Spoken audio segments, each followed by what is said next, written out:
இங்க ரிசார்ட்ல ரியாவும் ராஜனும் பேசிட்டு வராங்க. ராஜன் நைஸா கேக்குறாரு, ரியா நீ எப்பவுமே இந்த அளவுக்கு ஓவர் ரியாக்ட் பண்ண மாட்டியே, நேத்து ஏன் வெற்றி கிட்ட அப்படி எகிரி டென்ஷன் ஆன அப்படிங்கிற மாதிரி. அதுக்கு ரியா, இல்ல ராஜன் என்கிட்ட சொல்லாம அவன் பாட்டுக்கு புது மெனுவை மெயின்டைன் பண்ணா எனக்கு கோவம் வராதா? அப்பா என்கிட்ட ஒரு பொறுப்பு ஒப்படைச்சிருக்காரு, அதை ஒழுங்கா பண்ணணுமே அப்படின்னு சொல்லி ஏற்கனவே நான் டென்ஷன்ல இருக்கேன். இவன் வேற இப்படி பண்ண உடனே நான் இன்னும் ஹைப் ஆகிட்டேன் அப்படின்னு சொல்லி புலம்புறாங்க. உடனே ராஜன், பிசினஸ்ல யாரும் நமக்கு பர்மனன்ட் ஃப்ரெண்ட்ஸும் கிடையாது, எனிமிஸும் கிடையாது ரியா. ஒருத்தன் தப்பு பண்ணிட்டா அவன் எப்பவுமே தப்பு தான் பண்ணுவான் அப்படிங்கிறது எந்த கேரண்டியும் கிடையாது. சில நேரம் பிசினஸை தூக்குற மாதிரி நல்ல ஐடியாவும் கொடுப்பான். அப்போ கரெக்டா அந்த பக்கமா சில வயசான கஸ்டமர்ஸ் கம்ப்ளைண்ட் பண்ணிக்கிட்டே போறாங்க. என்னப்பா இது, நேத்து பருத்திப்பால் கொடுத்தாங்க இன்னைக்கு இல்லைன்னு சொல்றாங்க அப்படிங்கிற மாதிரி. இதை கேட்ட உடனே ராஜன் நேரா வெற்றி கிட்ட போய் விசாரிக்கிறார்.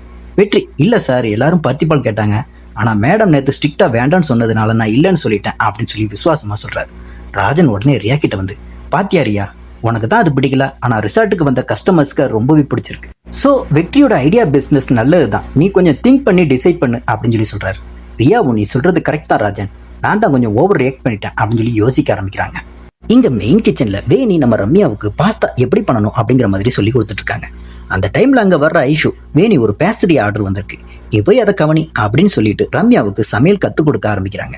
நேத்து ஐஷுவை போட்டு வறுத்தெடுத்த ரம்யா இன்னைக்கு ஐஷுவை பார்த்து சாரி கேட்கறாங்க. ஐஷு, சாரி, நேத்து நான் கொஞ்சம் கோவப்பட்டு உங்ககிட்ட அப்படி பேசிக்க கூடாது, என் தப்பு தான், நான் புரிஞ்சுக்கிட்டேன் அப்படிங்கிற மாதிரி சொல்றாங்க. ஐஷுவை ரொம்ப கூலா, நீ பாட்டுக்கு படபடன்னு பேசிட்டு போயிட்ட, நான் எல்லார்கிட்டையும் போய் விளக்கம் சொல்லிட்டு இருக்க முடியும், சரி பரவாயில்ல விடு, வெற்றி மேல இருக்கிற அக்கறையில தானே நீ அப்படி பேசின, அது எனக்கு புரியுது அப்படின்னு ஐஷு ரொம்ப பெருந்தன்மையா எடுத்துக்கிறாங்க. அடுத்த சீன்ல வெற்றி பேண்ட்ரியில நின்றுட்டு இருக்கும் போது ஒரு நார்த் இந்தியன் கஸ்டமர் வந்து ஹிந்தில டீ ஆர்டர் பண்றாருங்க.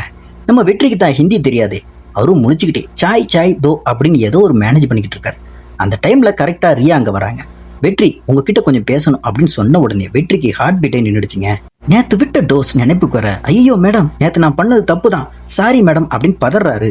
ஆனா ரியா சிரிச்சுக்கிட்டே, அச்சச்சோ நீங்க எதுக்கு சாரி கேக்குறீங்க, நேத்து நான் தான் கோவப்பட்டேன் அப்படின்னு சொல்லி சர்ப்ரைஸ் கொடுக்குறாங்க. அப்படியே ரியா கேக்குறாங்க, உங்களுக்கு இந்த மாதிரி கிராமத்து பாரம்பரிய டிஷ் எல்லாம் பண்ண தெரியுமா, என்னென்ன பண்ணுவீங்க அப்படிங்கிற மாதிரி. உடனே நம்ம வெற்றி மெனு கடை இல்லாம அளவுக்கு லிஸ்ட்டை அடுக்கிக்கிட்டே போறாருங்க.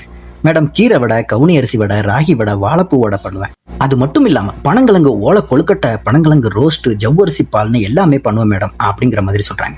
ரியாவும் இம்ப்ரெஸ் ஆகி, ஓகே நீங்க சொன்ன எல்லாத்தையும் இன்னைக்கு ஈவினிங் எனக்கு சமைச்சு காட்டுங்க, நான் டேஸ்ட் பண்ணி பாக்குறேன் அப்படின்னு சொல்றாங்க.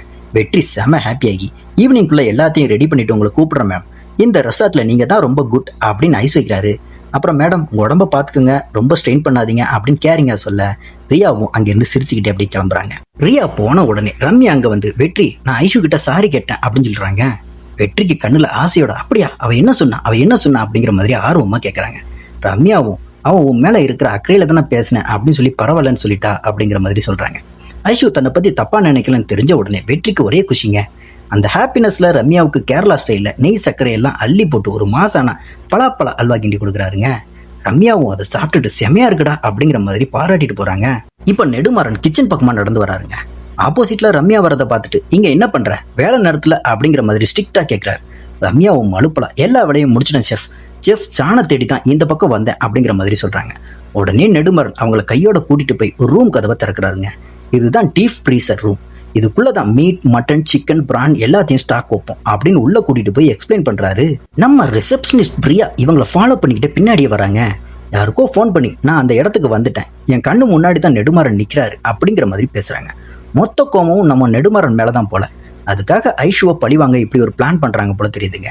நெடுமாறன் ரம்யா கிட்ட ஒரு பேப்பர் பேனாவையும் கொடுத்துட்டு, இதுல இருக்கிற ஸ்டாக் லிஸ்ட்டை வச்சு உள்ள இருக்கிற குவாலிட்டி குவான்டிட்டி எல்லாத்தையும் செக் பண்ணி எனக்கு ரிப்போர்ட் சப்மிட் பண்ணு அப்படின்னு சொல்லிட்டு அங்கிருந்து கிளப்பிடுறேன்.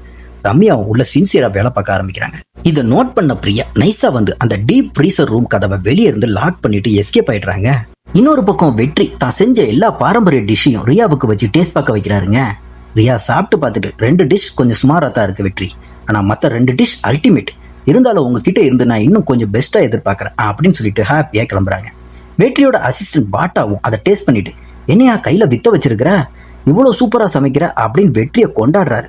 வெற்றி டக்குன்னு கேட்டதால என்னால முழுசா பண்ண முடியாது, இன்னும் கொஞ்சம் டைம் கொடுத்தா சும்மா அதிரடி பண்ணிடுவேன் அப்படின்னு சொல்லி குஸ்தியா இருக்காருங்க.